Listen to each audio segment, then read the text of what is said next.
pido disculpas, compañera. Gracias, amiga.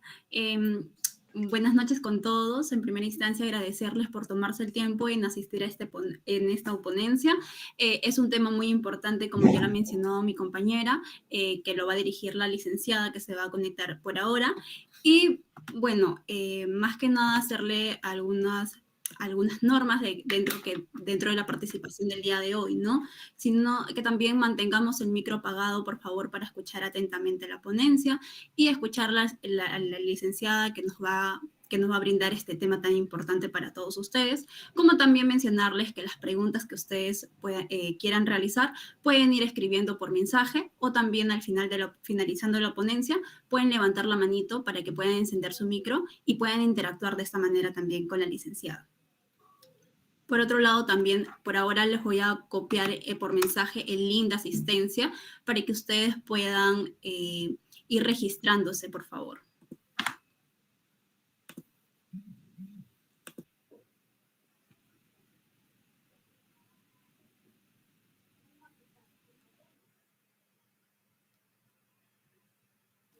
Gracias, compañera. Es de esta manera entonces que vamos a dar inicio a nuestro psicomats y para ello vamos a dar pase a nuestra psicóloga Shau Bravo Torero para que pueda comenzar sobre ese tema tan importante y pues todos podamos nutrirnos aquí.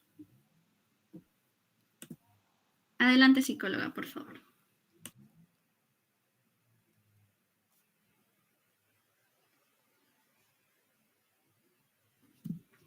Buenas noches, ¿qué tal con todos? ¿Sí me logran escuchar? ¿Se me escucha bien? Sí, licenciada, perfecto. Ok, me Sí, presento. licenciada Shauni, buenas noches, sí se le escucha. ¿Qué tal, Noelita? Ok, perfecto, me presento, ¿no? Yo soy la licenciada Shauni Bravo Torero, manejo lo que es el enfoque cognitivo-conductual y también lo que es la terapia dialéctica conductual, ¿no? Ambos enfoques tienen evidencia científica empírica y están reconocidos, ¿no? Ante el Ministerio de Salud. Ahora, el día de hoy nos va a tocar hablar de un tema muy importante, ¿no? Porque es salud mental y es un trastorno de personalidad bastante habitual, aunque parezca que fuese atípico. Porque cuando nos encontramos en la consulta privada, un gran porcentaje de pacientes que tenemos tiene el trastorno límite de la personalidad, ¿no? Y es importante que los clínicos aprendamos a hacer diagnósticos diferenciales. ¿Por qué? Porque hay similitudes en lo que respecta a los trastornos del humor y los trastornos de la inestabilidad emocional. La bipolaridad y el trastorno límite de la personalidad son trastornos muy parecidos, pero con grandes diferencias. ¿Ok? Entonces, pasamos a la siguiente diapositiva, por favor. De acuerdo. El trastorno límite de la personalidad, ¿no? Data aproximadamente desde el año 1930 a 40, ¿no? Se le decía, ¿no? A las personas que tenían este padecimiento, entre comillas, se le conocía como histeria, ¿no? Como que eres una histérica, ¿no? Aquella persona que hoy, por ejemplo, se le podría decir tienes trastorno de personalidad histriónico o tienes trastorno de personalidad límite, antiguamente se le conocía como histeria. ¿Podrían apagar el micro, por favor?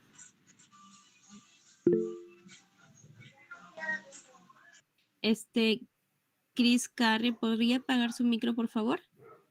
Ok, espectacular, muchas gracias. Continuamos entonces.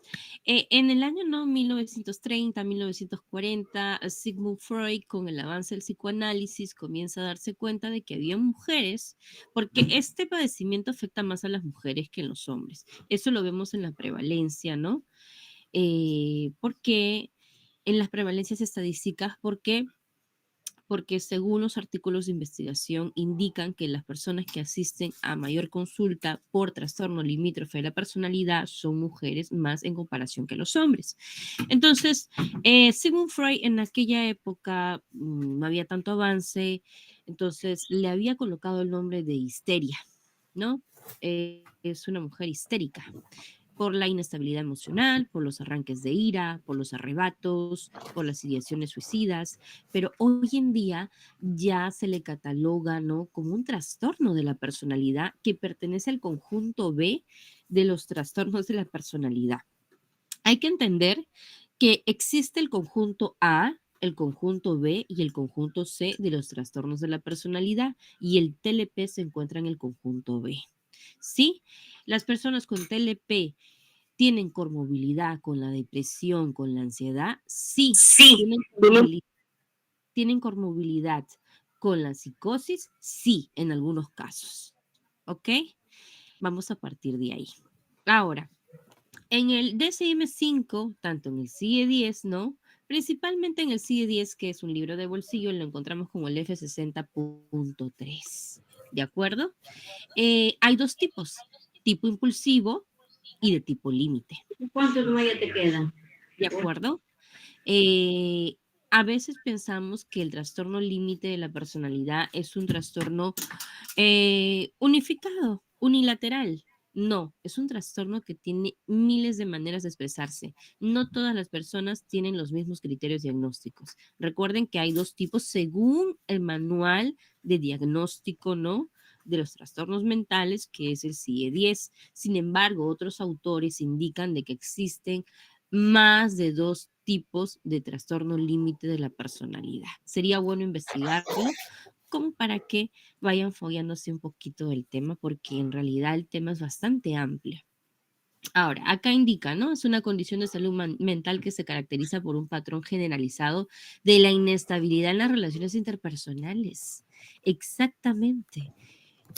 Estas personas sienten constantemente un vacío crónico y miedo al abandono crónico también. ¿Ok?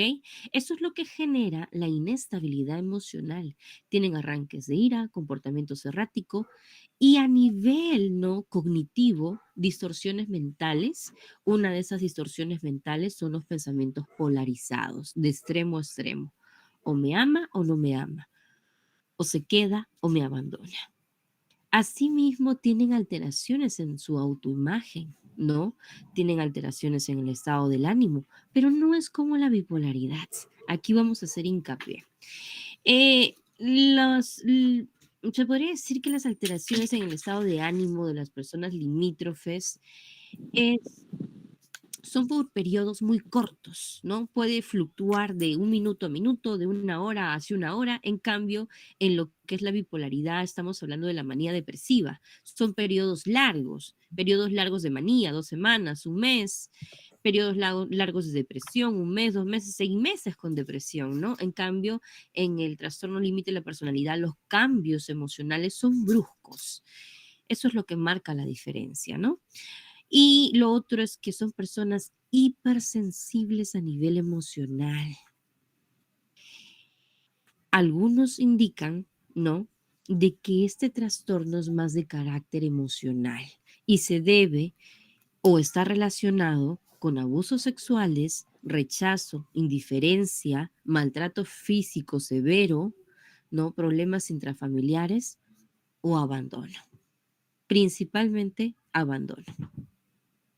¿Ok? Podemos pasar a la siguiente diapositiva. Ahora las causas, ¿sí? Acá vamos a ver causas, antecedentes, los familiares, claro. De repente, y estos antecedentes se le llaman, ¿no?, factores predisponentes. El factor predisponente tiene que ver muchas veces con la genética, ¿de acuerdo?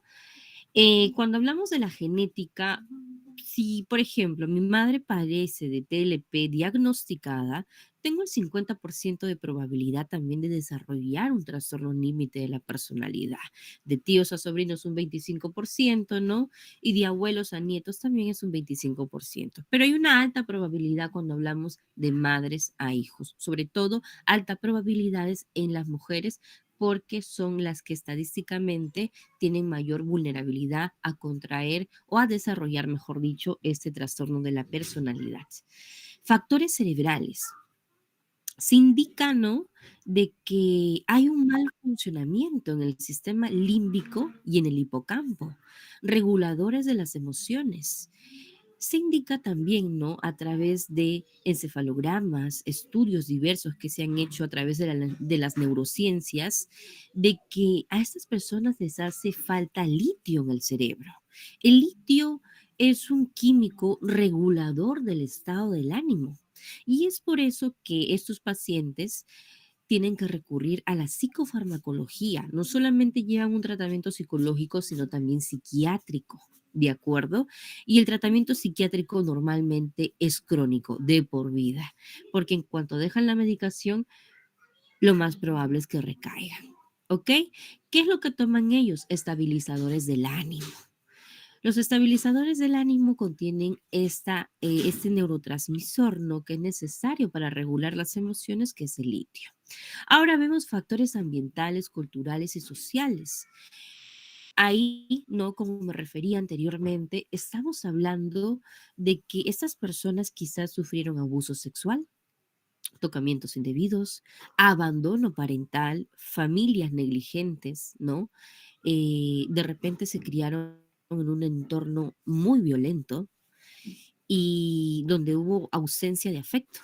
Entonces, a partir de eso, su personalidad se comienza a resquebrajar y comienza la inestabilidad emocional, ¿ok?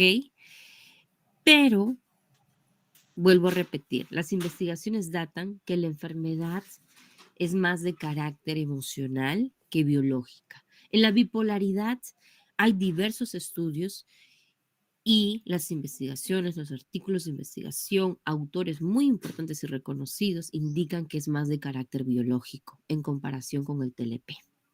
¿De acuerdo? Entonces tiene que haber un evento estresante, un evento traumático para que la persona, ¿no?, llegue a detonar y a desarrollar el trastorno límite de la personalidad. Ahora vamos a pasar a la siguiente diapositiva.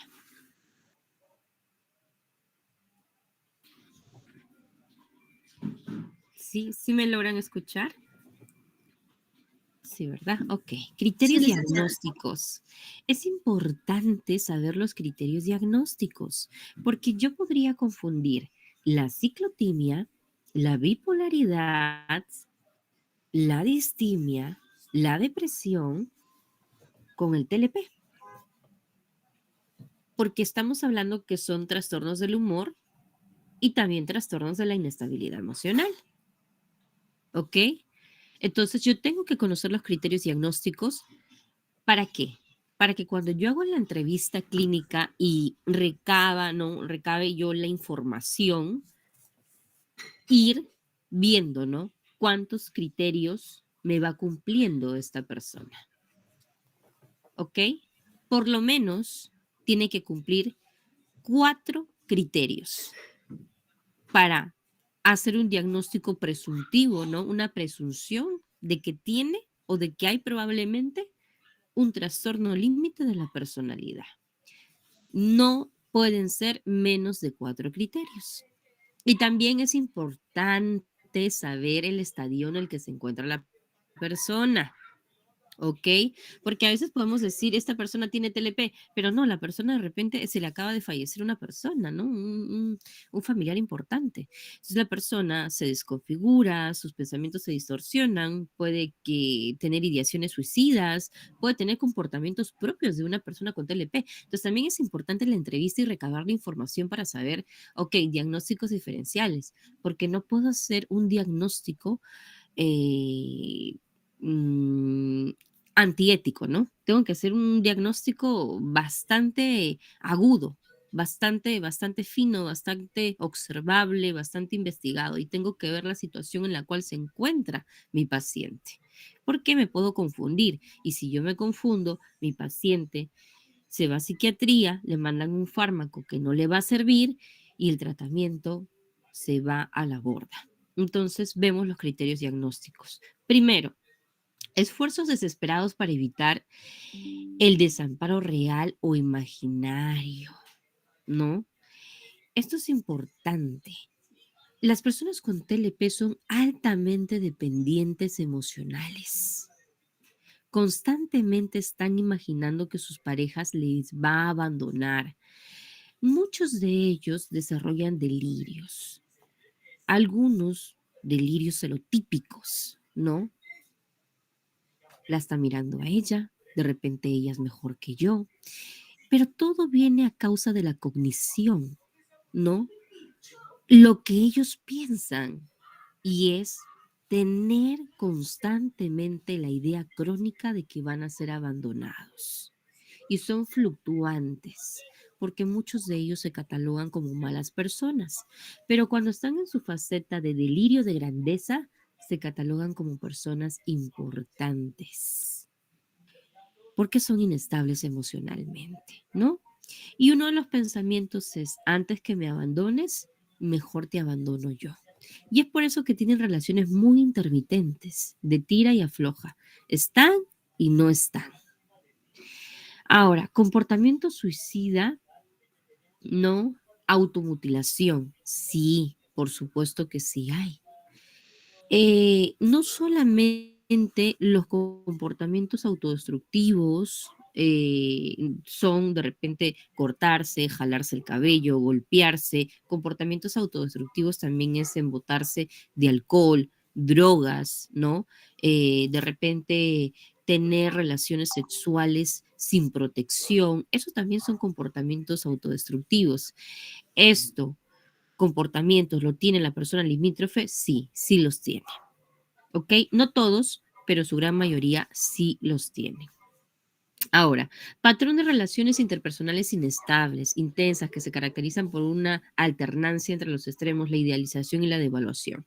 Siempre va a pasar eso. ¿Ok? Por ejemplo, ¿no? Una persona con TLP tiene su pareja. Son personas muy intensas al amar, por el mismo hecho de que son dependientes emocionales.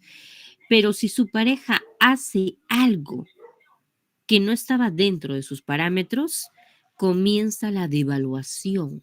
Y con la devaluación viene el abandono, la inestabilidad emocional. Como no cumpliste el parámetro, es mejor que terminemos. Y terminan de manera abrupta. Y como no soportan, no toleran el malestar de la ruptura, regresan con la pareja, ¿no? Regresan por la misma dependencia emocional. Entonces, nuevamente recalcamos que tienen relaciones interpersonales, relaciones de pareja muy, muy intensas y totalmente intermitentes.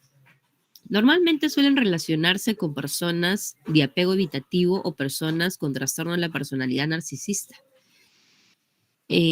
Porque como las personas con TLP son dependientes, pues el narcisista siempre busca un dependiente.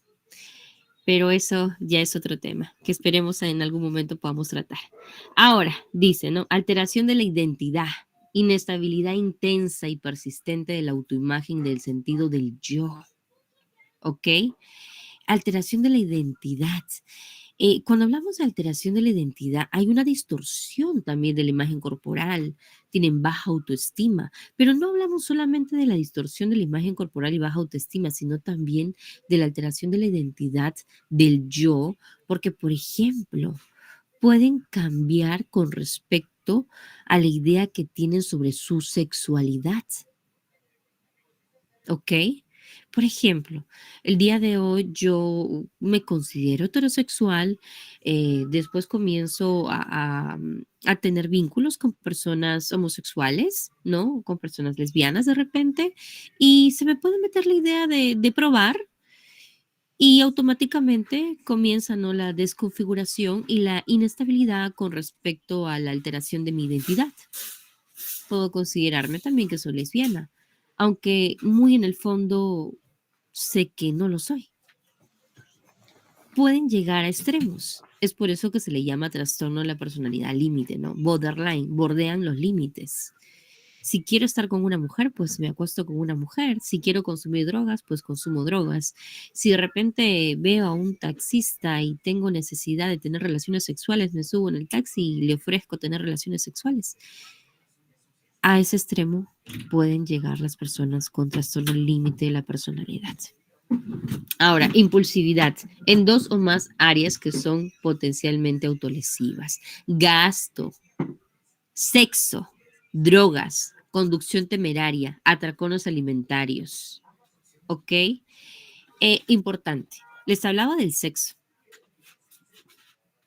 Recuerdo que yo tenía en consulta una paciente con 16 años que había tenido relaciones, ¿no? Con personas que conocía a través de Tinder, diagnosticada ella con trastorno límite de la personalidad, ¿no?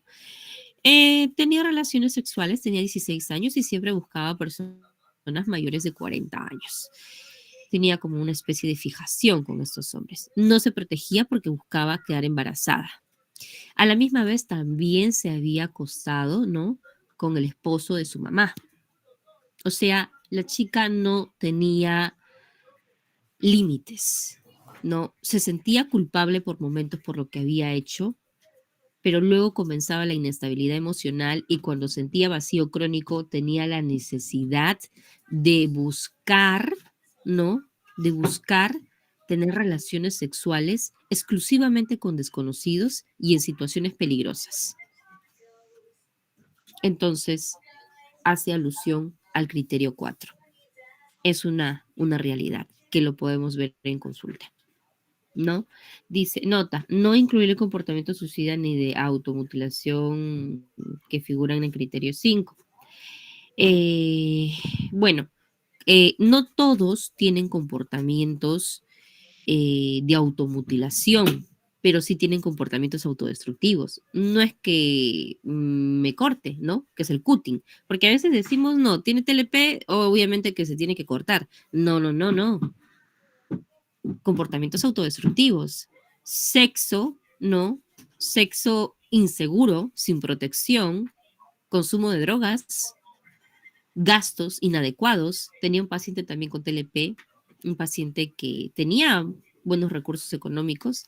Él en una fiesta era capaz de gastarse 15,000, 30,000 soles, sin interesarle absolutamente nada, ¿no? Entonces, son personas que llegan a extremos, a límites. Entonces, vemos de que son potencialmente autodestructivos y extremistas en sus conductas. Y también se idealizan y se devalúan a sí mismos. Vamos a pasar con la siguiente diapositiva. Ya. Siguiente criterio. Comportamiento, actitud o amenazas recurrentes de suicidio o comportamiento de automutilación. Normalmente las amenazas recurrentes de suicidio las ejercen como manipulación. Si bien es cierto, ellos tienen ideaciones suicidas crónicas, es constante. Si de repente tuvieron un problema con un amigo, aparece la ideación suicida, es crónico. Pero normalmente las amenazas recurrentes de suicidio son más por manipulación. En los casos que yo he visto y he podido presenciar, la persona con TLP, la persona limítrofe, es muy manipuladora. Busca que los demás sientan su dolor. Me corto, me mutilo, te quiero ver sufrir para que veas cómo yo sufro, porque la persona está pidiendo a gritos ayuda. Depende del combustible que le puedan dar los demás, ¿no? Emocionalmente me siento destruido y emocionalmente necesito que alguien me acoja. ¿Ok? Ya no te hago caso, malvada. Kelly Vicente, por favor, ¿podría apagar su audio? Muchas gracias. Disculpe que le interrumpa, licenciada Shawnee. Participante, por favor, tener un poco de respeto. La licenciada está hablando, por favor, gracias. Apagar su micro, por favor. Kelly no apaga el audio todavía. Ya, chicos, por favor, traten de no prender su audio. Muchas gracias. Continúe, licenciada Shawnee.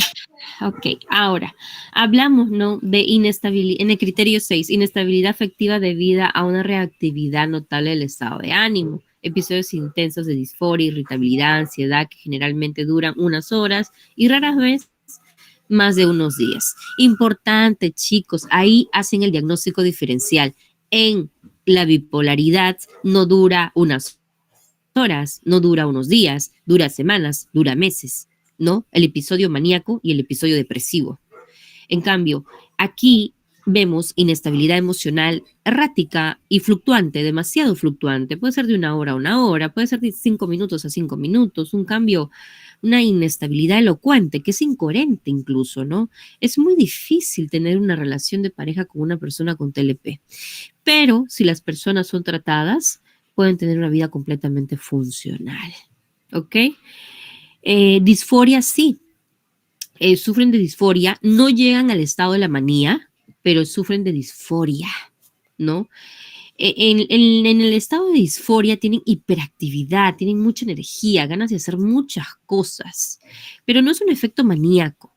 No es tan grave como para llegar a un efecto maníaco. Tienen mucha energía y tienen delirios de grandeza. Sienten que se pueden comer al mundo entero, quieren hacer grandes proyectos, pero al final dejan todo a medias por su misma inestabilidad emocional. Otra comorbilidad que tienen estas personas es la mitomanía. Suelen mentir mucho, ¿no? Sobre todo cuando están en el estado de disforia. Y con euforia también, ¿no? Suelen decir, por ejemplo, que tengo tal empresa, que vivo en tal lugar, ¿no? Tienen patrones un poquito histriónicos también, cuando están en el momento de la disforia, ¿no? Y la hiperactividad y la energía. Y son totalmente inestables porque de repente un día pueden decir, quiero ir a la universidad, quiero estudiar tal cosa, pasan 2 meses en la universidad y se da cuenta que no le gusta y al final su vida se convierte en una constante inestabilidad en todas las áreas, social, familiar, emocional, de pareja. Ahora vemos, ¿no? El criterio 7, que es un criterio importante, ¿no? Que es sensación crónico de vacío. La persona se siente vacía, como si no tuviera alma, como si no tuviera nada por lo cual existir. Una desmotivación inquebrantable. Esto es importante. Es un criterio que ustedes tienen que consultarle al paciente. ¿Sientes sentimientos de vacío? Sí. Pero no es que sea de vez en cuando lo he sentido, no. Es crónico, permanente. Crónicamente se sienten vacíos, ¿ok? Es un vacío grande, no es cualquier tipo de vacío. Enfado inapropiado e intenso, dificultad para controlar la ira, ¿no? Exhibición frecuente de genio, enfado constante, peleas físicas recurrentes. Normalmente los de tipo impulsivo son los que son así, ¿no? O por ejemplo, una amiga me dice un comentario que no me gusta. Si tengo TLP, puedo ser capaz de lanzarle un puñete. Puedo irme a las manos, puedo hacer un escándalo en la calle, puedo manipular la situación. De repente tengo una pelea de pareja en la calle, puedo golpear a mi pareja y decir que mi pareja me estuvo golpeando. Entonces, hay arrebatos, ¿no? De ira demasiado incoherentes, ¿no? Demasiado psicopatológicos y mucha manipulación en los arrebatos de ira también. No pueden controlar los impulsos. Y en el criterio 9 vemos, ¿no? Ideas paranoides transitorias relacionadas con el estrés o síntomas disociativos graves, ¿no? Cuando hablamos de síntomas disociativos, hablamos también de la despersonalización y de la desrealización. La despersonalización significa que la persona se puede ver fuera de sí. Es decir, ellos se ven fuera de sí, como si se estuvieran proyectando a través de un espejo. Y la desrealización es que sienten que el mundo no es real, que nada de lo que les rodea es real. ¿Tienen ideas paranoides transitorias? Sí, en muchos casos. Y no es que tengan esquizofrenia, son conscientes de que estas ideas no son coherentes. Algunos se sienten observados constantemente. Algunos relatan que ven sombras. Otros indican de que escuchan voces, voces que les dicen, eres mala, eres cruel, deberías de matarte. Pero ellas, las pacientes, los pacientes saben de que estas voces o ideas paranoides, ¿no? O alucinaciones son parte de su imaginación. Muy distinto a la esquizofrenia, ¿no? Porque el esquizofrénico sí ha perdido el contacto con la realidad y cree lo que su mente le está proyectando. Vamos a la siguiente diapositiva, por favor. Ahora, áreas afectadas, principalmente el área emocional, ¿no? Vemos que hay ansiedad, irritabilidad, ira en su expresión, con respuestas emocionales cambiantes y excesivas, fluctuantes, ¿no? Pasan del amor al odio. Te puedo amar hoy día y al día siguiente te puedo odiar. ¿Por qué? No lo sé. Es inexplicable. En los relatos, ¿no? En los relatos con los pacientes limítrofes, cuando se les consulta, ¿pero por qué? ¿Por qué pasaste a odiar a esta persona? No lo sé. Simplemente de un momento a otro se me ocurrió que me iba a abandonar y lo odié. Lo odié porque me iba a dejar. Entonces, es importante también trabajar la reestructuración cognitiva, ¿no? Que viene a partir de la idea del abandono, del vacío crónico, del mal manejo de las emociones y de la ansiedad constante que siente. Ansiedad que se vincula con la dependencia emocional porque son altamente dependientes. Área interpersonal, tienen relaciones caóticas, ¿no? Sus relaciones interpersonales son muy difíciles. Pelean con medio mundo, tienen mala relación con la familia, mala relación con las amistades, mala relación especialmente con las parejas. Pero no todos, no todos. Pero sí, en un casi 99.9% tienen malas relaciones de pareja. Eso es algo seguro sí o sí, por lo dependiente emocional que son. Lo repito bastante porque a veces se confunde el trastorno de dependencia emocional, trastorno de la personalidad dependiente emocional con el trastorno límite de la personalidad, que son trastornos muy diferentes, ¿no? ¿Por qué? Porque el que tiene trastorno limítrofe es dependiente emocional, entonces ahí diagnóstico diferencial, porque el que tiene trastorno de la personalidad dependiente puede llegar a ser o tener comportamientos que tiene la persona con TLP. Entonces hay que hacer siempre un diagnóstico diferencial para no equivocarnos y hacer un buen tratamiento clínico. Ahora, en el área conductual, ¿no? Se ve mucha impulsividad, arrebatos comportamentales, ¿no? Abuso de drogas, promiscuidad sexual, eso es muy frecuente, ¿no? A pesar de que muchas pacientes, ¿no? Incluso han sufrido de abuso sexual, de alguna u otra manera buscan tener, ¿no? Sexo inseguro como un patrón autodestructivo. Y la idea, ¿no? La idea principal es llenar un vacío. Sin embargo, el vacío crónico no desaparece.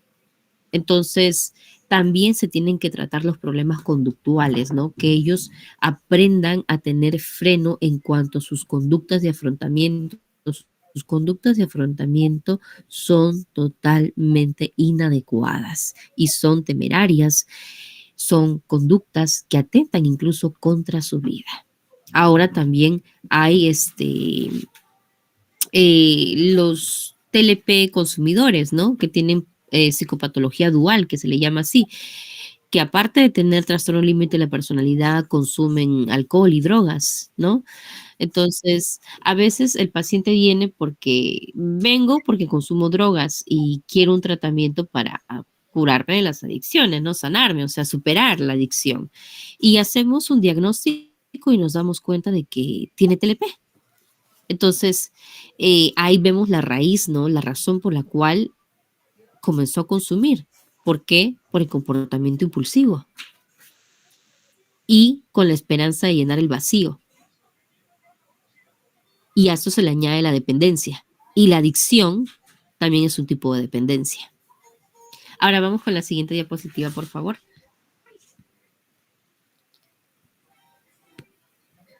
Ok, área cognitiva, de regulación del pensamiento.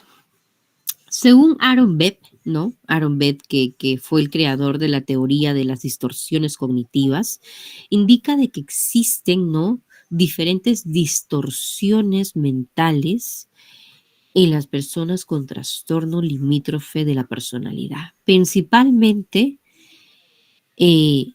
pensamiento polarizado, que también se le conoce pensamiento de todo y nada, pensamiento de personalización, se lo toman todo personal, pensamiento catastrófico, ¿no? Tienden a catastroficar todo, pero principalmente es el pensamiento polarizado. ¿Ok? Es importante también que ustedes investiguen acerca, ¿no?, de la teoría de Aaron Beck de las distorsiones cognitivas para que puedan comprender desde qué punto de vista lo analiza este autor. ¿De acuerdo? Pero principalmente vamos a ver pensamientos polarizados. Todo o nada. Blanco, negro. No hay matices. No hay intermedios. O me odias o me amas. O te vas o te quedas. Siempre o nunca. Son muy radicales, pero a la misma vez muy dependientes. Y son relaciones muy intensas porque un día te pueden dejar y al otro día extrañar. Inestables emocionalmente. Problemas de identidad, falta de sentido de sí mismo, sentimientos de vacío, duda de su propia identidad. Lo que les decía, ¿no? Si soy lesbiana, tengo un problema de homosexualidad, si soy heterosexual, ¿no? Porque como no hay restricciones, no hay límites, están en la búsqueda de probar cosas. Es por eso, y les repito, la condición es borderline. Están al borde de la línea. No hay límites. Y vamos con la siguiente diapositiva, por favor. Ahora, la terapia dialéctica conductual. La terapia dialéctica conductual, ¿no?, fue desarrollada en el año 1990, específicamente para personas con trastorno límite de la personalidad, también añadiendo a otras personas que padecen de algún trastorno de la inestabilidad emocional, ¿ok? Como lo es la ciclotimia o la bipolaridad.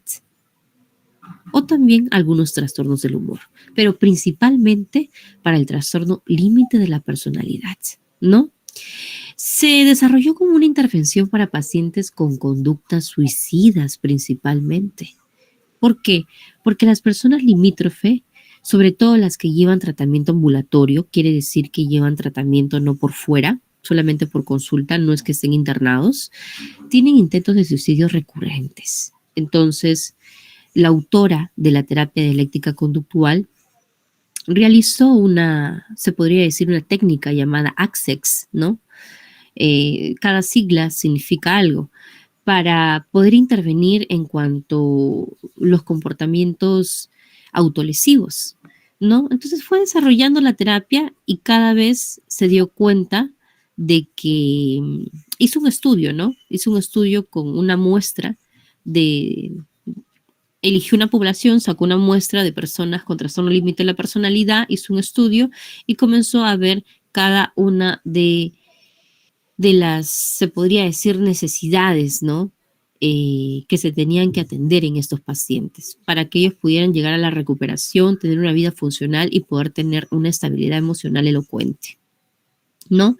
Esta terapia se deriva también de las técnicas cognitivas conductuales. No se separa del enfoque cognitivo conductual, ¿ok? Es eficiente, sobre todo en los casos de trastorno límite de la personalidad. ¿Podría utilizarlo si de repente tengo un caso de un trastorno obsesivo compulsivo? No, no va a ir muy bien, porque se suelen tocar más temas de factor emocional, más que de ansiedad. Se centra en el intercambio y la negociación entre el terapeuta y el cliente, entre lo relacional y lo emocional y entre la aceptación y el cambio. Algo que destaca la terapia dialéctica conductual es la validación, ¿no? La validación del ser. que principalmente era lo que la autora promulgaba, la validación, o sea, valídate, valida tus emociones, no intentes erradicarlas, vamos a ir a la validación. La palabra validación viene desde la terapia dialéctica conductual. Vamos a la siguiente diapositiva, por favor.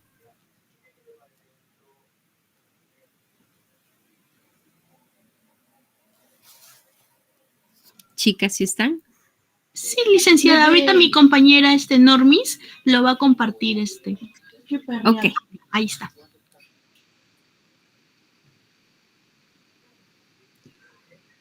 Ok. ¿Puede proyectar el libro, por favor? Sí, licenciada. Normi, ¿podrías proyectar el libro, por favor? Ahorita lo va a hacer, licenciada Shaun. Ya. Ok.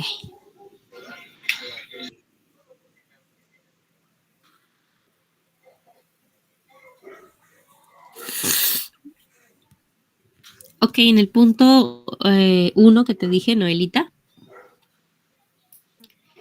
Sí, licenciada, ahí lo va a poner el punto.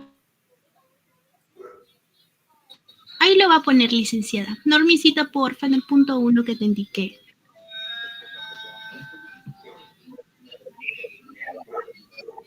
Habilidades básicas de tolerancia al malestar.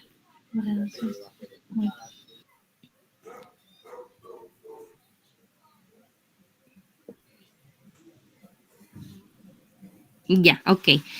Vamos a ver una técnica de manera muy resumida que se trabaja en la terapia dialéctica conductual, ¿ok? Son las habilidades básicas de tolerancia al malestar. ¿Qué pasa? Que el paciente limítrofe no tolera el malestar, no le gustan las emociones negativas, no soporta el dolor. El dolor es arrollador, ¿no? Habilidades de tolerancia al malestar, ¿qué son? En algún momento de nuestras vidas, todos hemos enfrentado a la angustia y al dolor, ya sea físico, como la picadura de una abeja o un brazo roto, o emocional, como la tristeza o la ira. En ambos casos, el dolor suele ser inevitable e impredecible. Uno no puede anticipar siempre cuándo le va a picar la abeja ni cuándo alguna cosa lo va a poner triste. En general, lo mejor que se puede hacer es utilizar las técnicas de afrontamiento que se disponen, ¿no? Para esperar un buen resultado. ¿Qué pasa? Que las personas limítrofe son hipersensibles. Sus emociones son totalmente arrolladoras. De repente subí de peso y me dijeron, oye, te ves llenita. Entonces eso me desploma por completo, partiendo de mis pensamientos polarizados, ¿no? O soy bonita o soy fea, o cumplo el estereotipo o no lo cumplo, de extremo a extremo. No hay tolerancia al malestar. Me generó malestar y de ahí se desglosa, ¿no? La distorsión cognitiva que tienen, el vacío crónico y las ideaciones suicidas. Y como no tolero el malestar emocional, lo llevo a lo físico, me autolesiono, porque emocionalmente no soporto lo que estoy sintiendo. Cualquier situación emocional puede ser un gran activante para una persona limítrofe. ¿Podemos seguir bajando, por favor, la página?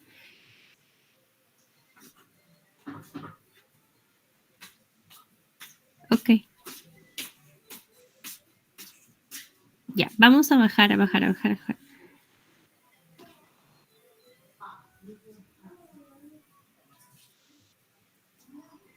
Ya, ahí nos vamos al cuadrito. Ya, lo que se trabaja, esta es una técnica, ¿no? Que se llama coste de las estrategias autodestructivas de afrontamiento. Primero que el paciente sea consciente, ¿no? ¿Para qué? Para que tenga habilidades básicas de tolerancia al malestar, para que pueda modular, ¿no? Las estrategias de afrontamiento que está llevando a cabo. Por ejemplo, ¿no? Estrategia autodestructiva de afrontamiento. Punto número 1 dice, Te pasas mucho tiempo pensando en el sufrimiento, errores y problemas del pasado y uno le tiene que consultar al paciente, ¿no? ¿Cuál es el costo que pagas por eso? Y aquí vemos posibles respuestas. Dice, ¿no? Pérdida de cosas buenas que podrían ocurrir ahora y luego lamentar también esas cosas y depresión por el pasado. Entonces, ¿esa técnica de afrontamiento es constructiva o es destructiva? No, es destructiva. Entonces, ahí se van alternando opciones con el paciente. El paciente va construyendo sus técnicas de afrontamiento más funcionales. A ver, vamos a bajar y nos vamos al punto número 8, por favor. Ya, dice, ¿no? ¿Evitas enfrentarte a las causas de tus problemas? Ese es, ¿no?, un punto de afrontamiento autodestructivo. El costo que paga el paciente. Soportar relaciones destructivas, quemarse haciendo cosas por otros, no ver cumplida ninguna de sus necesidades y depresión. Este punto les pongo porque recuerden que las personas limítrofes son altamente dependientes emocionales. Hacen de todo, ¿no? Tienen comportamientos frenéticos, incoherentes para que la pareja no les deje. Pueden hacer de todo hasta llegar a la manipulación. Entonces, ahí, que el paciente sea consciente, ¿no?, de que evitar enfrentarse a las causas de sus problemas, como por ejemplo aguantar una relación abusiva, no le está ayudando, sino que lo que le está generando es destrucción, soportar relaciones destructivas, quemarse haciendo cosas que no quiere hacer y llegar a tener depresión. Entonces se le da una alternativa, porque usted como clínico, como psicólogo, le tiene que dar alternativas al paciente. El paciente tiene que darnos su gama de medidas de afrontamiento constructivas, ¿ok? Entonces el paciente podría decir, bueno, de ahora en adelante voy a tomar una actitud más asertiva, voy a colocar límites, ¿no? Entonces ahí se va viendo el funcionamiento de nuevas medidas de afrontamiento. ¿Por qué? Porque como son intolerantes al malestar, agudizan su malestar teniendo comportamientos de afrontamiento destructivos. O sea, de lo mal que están, lo agudizan y se derrumban peor. Entonces, lo que tiene que hacer, ¿no?, el psicoterapeuta es enseñarle medidas de afrontamiento que sean funcionales para el paciente pueda llegar, ¿no?, a insertar resolución de problemas sin la necesidad de depender de nadie, que es lo más importante. Pero ese es el primer paso, medidas de tolerancia, ¿no?, al malestar. Pero para eso se le tiene que explicar cuáles son los comportamientos distorsionados que lleva a cabo que agudizan su dolor emocional. Y es por eso que se trabaja este cuadro de comportamientos y afrontamientos destructivos y costo de lo que tiene que pagar a partir de ese comportamiento. Se trabajan varias cosas, ¿no? Autoeficacia interpersonal, medidas de tolerancia al malestar avanzadas. Es una gran gama de técnicas, de terapias, de técnicas, mejor dicho, discúlpenme, que están integradas en lo que es la terapia dialéctica conductual, ¿no? Porque también carecen ellos de asertividad. Entonces, se trabaja muchas cosas y de manera, a resumen, ¿no? Esto es lo que podríamos trabajar, ¿no? Es una parte, una actividad que se podría trabajar en la terapia dialéctica conductual. Sí, ahora podríamos pasar a la diapositiva, por favor, a las PPTs.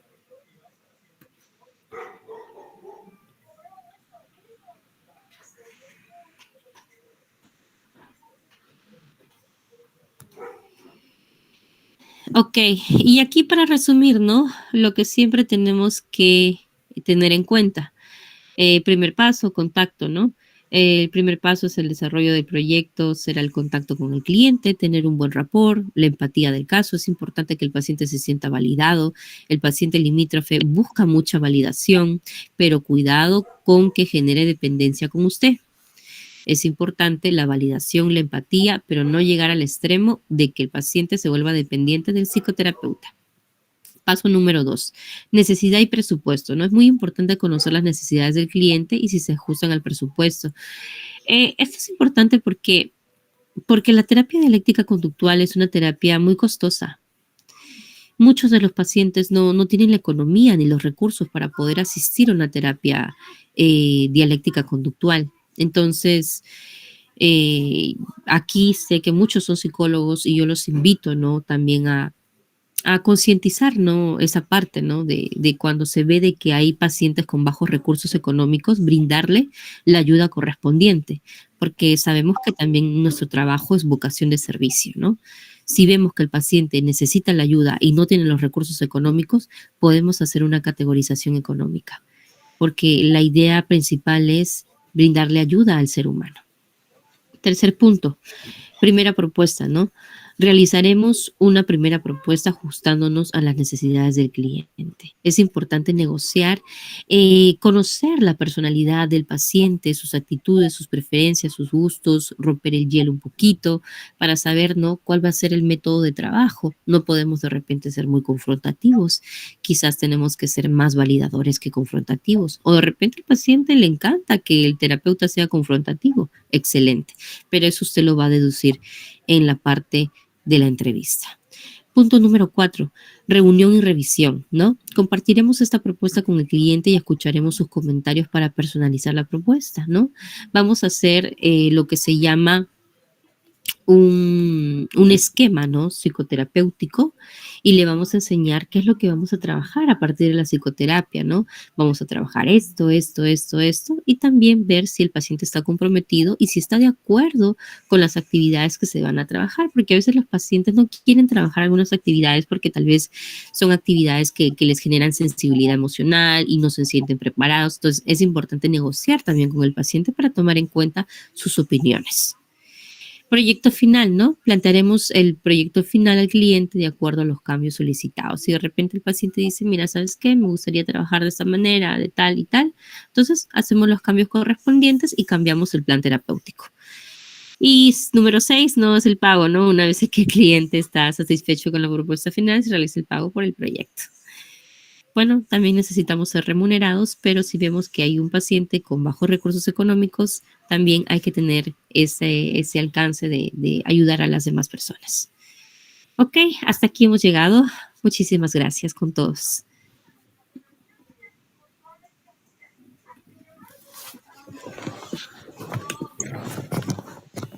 Qué amable. Muchas gracias, licenciada. Muchas gracias a todos los participantes por estar aquí. Y muy bonita ponencia, licenciada, hermosa, realmente bastante informativa. Creo que nos va a servir a todos como estudiantes y como ya psicólogos